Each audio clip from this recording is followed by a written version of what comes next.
Puasa di bulan Ramadan adalah ibadah yang wajib dilakukan setiap umat muslim yang taat. Bukan sekedar menahan rasa lapar dan haus sejatinya, kita berpuasa dituntut untuk bisa menahan atau mengendalikan hawa nafsu. Kelak di akhirat akan banyak golongan orang yang rajin berpuasa tapi pada akhirnya tetap saja masuk neraka. Sebab golongan orang tersebut melakukan puasa hanya menahan rasa lapar dan hausnya saja tapi tetap suka mengikuti hawa nafsunya. Berikut beberapa golongan orang yang rajin puasa tetapi tetap akan dijebloskan ke dalam neraka karena mereka lalai menjalankan ibadah puasa yang sesungguhnya. 1. Puasanya orang yang tidak sholat. Sholat merupakan tiang agama, semua amal ibadah tanpa didasari sholat, maka nilainya 0.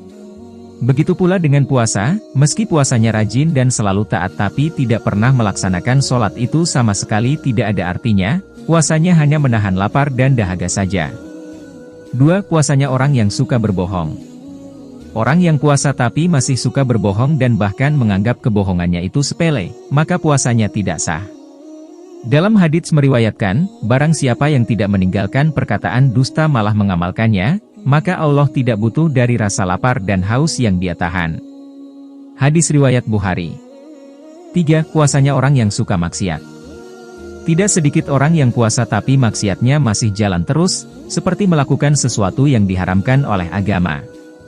Oleh sebab itu, puasanya orang-orang yang masih menjalankan maksiat tidak akan pernah diterima. 4. Kesannya tidak sesuai tuntunan Nabi. Orang yang berpuasa tapi tidak sesuai tuntunan Nabi, maka puasanya tidak sah. Dalam hadits meriwayatkan, barang siapa yang beramal bukan di atas petunjuk kami, maka amalan tersebut ditolak. Hadis riwayat Muslim. 5. Puasanya tidak ikhlas. Semua amal ibadah harus didasari niat atas nama Allah Subhanahu wa Ta'ala dan hati dipenuhi keikhlasan ketika menjalankannya. Namun jika hati tidak ikhlas saat menjalankan puasa dan tidak didasari niat atas nama Allah Subhanahu wa Ta'ala, maka puasanya orang tersebut sia-sia. Meskipun kita baru belajar memaksakan diri untuk puasa, tapi setidaknya kita harus betul-betul niat karena Allah Subhanahu wa Ta'ala.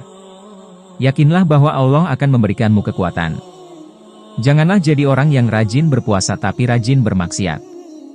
Sahabat beriman yang dirahmati Allah, di bulan yang penuh kemuliaan, keutamaan dan berkah ini, semoga kita semua bisa menjalankan ibadah puasa dengan hati ikhlas lillahi ta'ala karena Allah Subhanahu wa Ta'ala. Semoga Allah Subhanahu wa Ta'ala menerima segala amal ibadah puasa kita semuanya dan semoga Allah senantiasa membebaskan kita dari panasnya api neraka dan diampuni segala dosa-dosanya kita semua. Amin ya Rabbal Alamin.